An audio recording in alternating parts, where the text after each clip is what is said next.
Welcome to my class. इस particular video lecture के अंदर हम कंडीशनल फॉर्मेटिंग की बात करेंगे and this is part number 12। इस पार्ट के अंदर मैं न्यू रूल को टेकअप करूंगा और न्यू रूल के अंदर use a formula to determine which cells to format को हम कवर करेंगे। इसके लिए मैं 3 डिफरेंट कंडीशंस को यूज करूंगा विद और फंक्शन एंड लिस्ट कमांड। आइएगा मूव करते हैं एक एक्सेल शीट के ऊपर। इस पर्टिकुलर एक्सेल शीट के अंदर हमें एक बहुत बड़ी टेबल दी गई है जिसके अंदर 4 कॉलम्स हैं। ईयर यहाँ पर हमने 3 साल कवर किए हैं, 2020, 2021, 2022 ये हमने कवर किए हैं। हमारे पास ये 3 साल का डेटा है। कंपनीज के केस के अंदर हमने यहाँ पर 5 कंपनियों को टेकअप किया है, BMW, Mercedes, Honda, Toyota, Hyundai. इस पर्टिकुलर कॉलम के अंदर मैंने 5 डिफरेंट कंट्रीज के नेम को लिया है और इन कंट्रीज के अंदर जितनी नंबर ऑफ कार्स बेची गई हैं उनका यहाँ पर नंबर दिया गया है। स्टूडेंट, ये सारा का सारा डेटा आर्बिट्रेरी नेचर का है। मैं इस पर्टिकुलर डेटा की मदद से आपके सामने 3 कंडीशंस की कंडीशनल फॉर्मेटिंग को टेकअप करूंगा। सबसे पहले यहाँ पर कंपनी का नाम मुझे लेना है, तो ये कंपनी का नाम कुछ भी हो सकता है। सो मैं यहाँ पर लिस्ट कमांड को यूज करूंगा। कंपनी के नेम के नीचे मैंने क्लिक किया, I go to data tab, I go to data validation.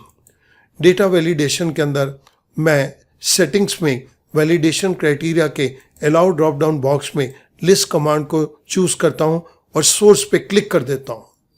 Source के अंदर मैंने ये 5 कंपनियों का नाम यहाँ पर दे दिया। आई से ओके। आप यहाँ पर एक छोटा सा ट्रायंगल देख सकते हैं। मैं इस ट्रायंगल पे क्लिक करूँ, then I can make use of the name of any company. मैं इस पर्टिकुलर सेल को एक डिफरेंट कलर दे देता हूँ। Now you can see this triangle prominently. Similarly अब मुझे यहाँ पे कंट्री का नाम देना है, तो मैंने कंट्री के सेल के नीचे क्लिक किया। I go to data tab, I go to data validation. Data validation में सेटिंग्स के अंदर वैलिडेशन क्राइटेरिया के अलाउ ड्रॉप डाउन बॉक्स में मैं लिस्ट कमांड को सिलेक्ट करता हूँ और सोर्स पे क्लिक कर देता हूँ। इस केस के अंदर अब मुझे सोर्स में डिफरेंट कंट्रीज के नाम देने हैं। यहां पर मैंने कंट्रीज के नाम दे दिए। आई से ओके। एक छोटा सा ट्रायंगल यहां पर आ गया। Now I can select any of the country. मैं साइड वाले सेल को वही ग्रीन कलर दे देता हूं। अब यहां पर आप इस पर्टिकुलर ट्रायंगल को प्रोमिनेंटली देख सकते हैं। आई can make use of this particular list. मैं यहां पर इंडिया को टेकअप कर लेता हूं। अब स्टूडेंट देखिएगा, इस पूरी लिस्ट के अंदर कहीं पर भी कंपनी होंडा हो या कहीं पर भी कंट्री इंडिया हो या कहीं पर भी सेल 8000 से ज़्यादा हो, हमें उन पर्टिकुलर सेल्स की फॉर्मेटिंग चाहिए। सो मैंने नंबर ऑफ कार्स सोल्ड के कंप्लीट रेंज को सिलेक्ट किया। आप देख रहे हैं कि ये लिस्ट मेरे पास काफ़ी बड़ी है। मैंने इस कंप्लीट रेंज को सिलेक्ट किया। I go to conditional formatting. New rule के अंदर मैंने सिलेक्ट ए रूल टाइप में 6 रूल को सिलेक्ट किया, use a formula to determine which cells to format. और इसके अंदर format values where this formula is true. इस जगह के ऊपर जाकर मैं आर के फंक्शन को टेकअप कर रहा हूं। आर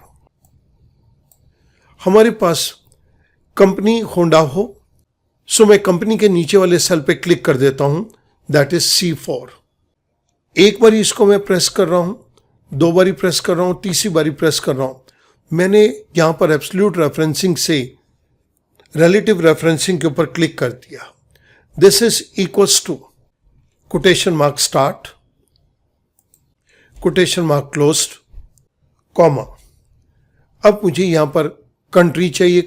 कंट्री के अंदर मैंने इस फर्स्ट सेल पे क्लिक कर दिया, that is D4।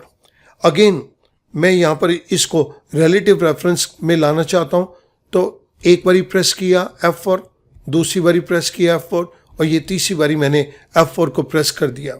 This is equals to quotation mark. I give the this cell value. Quotation mark close. उसके बाद कॉमा. अब मुझे इस वैल्यू को टेकअप करना है तो मैंने E4 पे क्लिक कर दिया. Once again I press F for once, twice, thrice. ये मैंने रिलेटिव रेफरेंसिंग में कन्वर्ट कर दिया क्योंकि मैं यहाँ पर पूरी रेंज को कवर करना चाहता हूँ. This is greater than 8,000. Which is our third condition. अगर कंपनी होंडा है या कंट्री इंडिया है या 8,000 से ज़्यादा की सेल है तो उन सेल्स की फॉर्मेटिंग कर दो. तो मैंने फॉर्मेट के ऊपर क्लिक कर दिया. फिल कलर के अंदर मैं ब्लू कलर पे फिल कर रहा हूँ.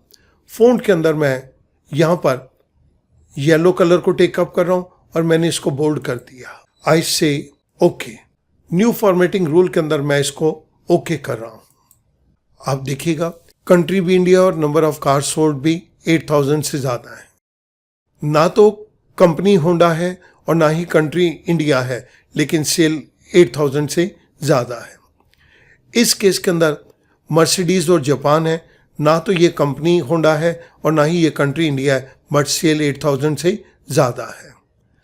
जहाँ पर भी इनमें से कोई भी एक कंडीशन सेटिस्फाई हो जाए, हमें उन सेल्स की फॉर्मेटिंग करके दे दो. आप नीचे तक देखिएगा, हमारे पास ये सभी सेल्स की फॉर्मेटिंग किए हुए मिल गई.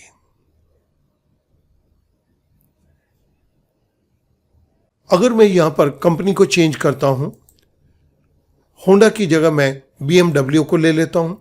जहां पर भी BMW होगा, इंडिया होगा या 8,000 से ज़्यादा होगा, ये फॉर्मेटिंग ऑटोमेटिकली चेंज हो जाएगी. आप देखिएगा कि ना तो ये इंडिया है, लेकिन यहाँ पर BMW है, ये 8,000 से भी ज़्यादा है. यहाँ पर ना तो ये BMW है ना इंडिया है, लेकिन 8,000 से ज़्यादा है. सो हमने यहाँ पर और की कंडीशन को टेकअप करके अपनी फॉर्मेटिंग को किया है. This is conditional formatting based on multiple ORs. हमने 2 बार यहाँ पर आर को टेकअप किया. जिस पर्टिकुलर फंक्शन को मैंने यहाँ पर टेकअप किया है वो मैं आपके रेफरेंस के लिए इस जगह के ऊपर दे रहा हूं. मैं उम्मीद करूंगा इस पर्टिकुलर क्वेश्चन से आपको किस तरह से कंडीशनल फॉर्मेटिंग के अंदर और फंक्शन का यूज करना है इस बात का पता चल जाएगा. Thank you very much.